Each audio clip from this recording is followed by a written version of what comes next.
শুটকি প্রেমীদের জন্য হাজির হয়েছি ভীষণই মুখরোচক একটি রান্না নিয়ে। আজ রান্না করব বেগুন দিয়ে চেলা শুটকির চরচড়ি। তাহলে চলুন শুরু করা যাক আজকের রান্না।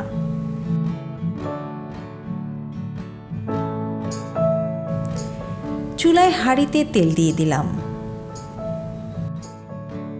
তেল গরম হয়ে এসেছে, এবার এতে দিয়ে দিচ্ছি পেঁয়াজ কুচি। পেঁয়াজগুলো ব্রাউন করে ভেজে নেব।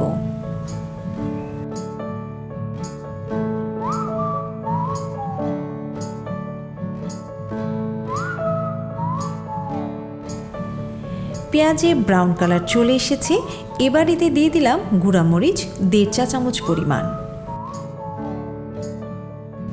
এবং হলুদ গুঁড়া 1 চা চামচ।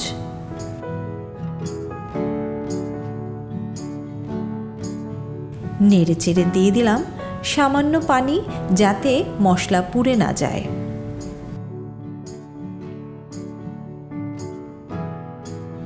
এবার দিয়ে দিচ্ছি বাকি মশলা। প্রথমে দিলাম আদা বাটা সামান্য, জিরা বাটা 1 চা চামচ এবং ভরা ভরা 2 চা চামচ রসুন বাটা। শুটকিতে রসুন একটু বেশি ভালো লাগে। আর দিয়ে দিলাম স্বাদ মতো লবণ।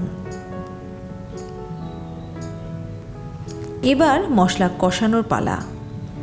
কষানোর জন্য আরও একটু পানি দিয়ে দিলাম।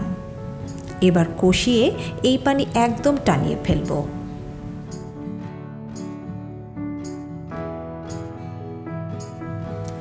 পানি একদম কমে এসেছে, তেলও কিছুটা উপরে উঠে এসেছে। এই পর্যায়ে দিয়ে দিলাম টমেটো কুচি। মশলা কষিয়ে এই টমেটো একদম গলিয়ে ফেলতে হবে।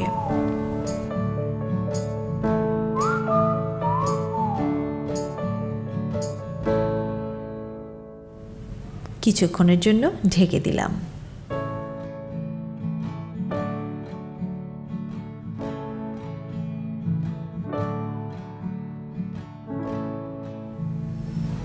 নেড়ে চেড়ে আরও একটু পানি দিয়ে দিলাম কষানোর জন্য।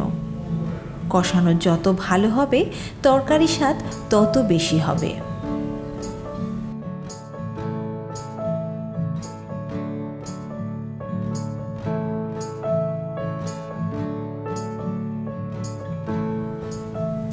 মশলা কষানো হয়ে গিয়েছে, উপরে তেল উঠে এসেছে। এখন আমি এতে দিয়ে দিচ্ছি চেলা শুটকি। এগুলো ভালোভাবে ধুয়ে পরিষ্কার করে নিয়েছি। এখানে 1 কাপ পরিমাণ শুটকি হবে। আর দিয়ে দিলাম কিছু রসুন গোটা গোটা করে কাটা। এবার এগুলো মশলায় মাখিয়ে নিলাম।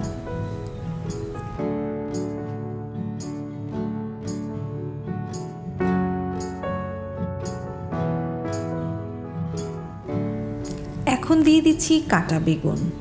এখানে 3টি লম্বা বেগুন চিকন করে কেটে নিয়েছি। এবার সব একসাথে কষানোর পালা। বেশ সময় নিয়ে বেগুন এবং মাছ কষাতে হবে।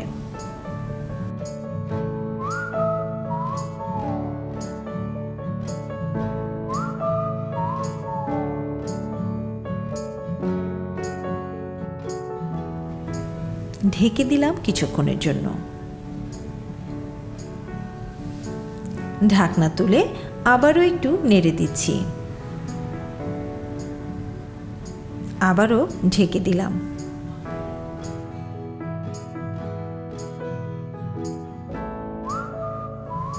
বেগুনগুলো বেশ নরম হয়ে গিয়েছে, আবারও নেড়ে দিচ্ছি যাতে পুড়ে না যায়।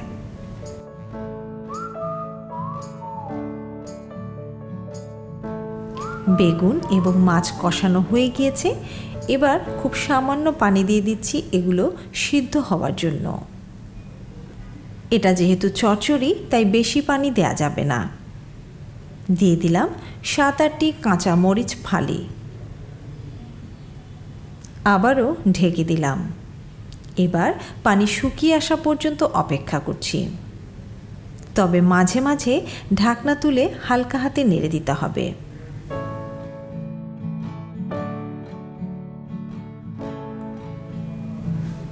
পানি অনেকটা শুকিয়ে এসেছে, আবারও একটু ঢেকে দিলাম।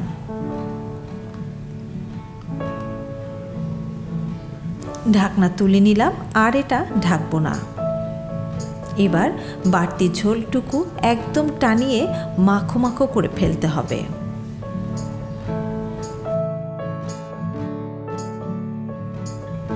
রান্না শেষ, এবার এটা চুলা থেকে নামিয়ে নিচ্ছি। সাদা ভাত বা খিচুড়ির সাথে ধোয়া ওঠা এমন শুটকি বেগুনের চচ্চড়ি থাকলে আর কোনো আইটেমের দরকারই পড়ে না।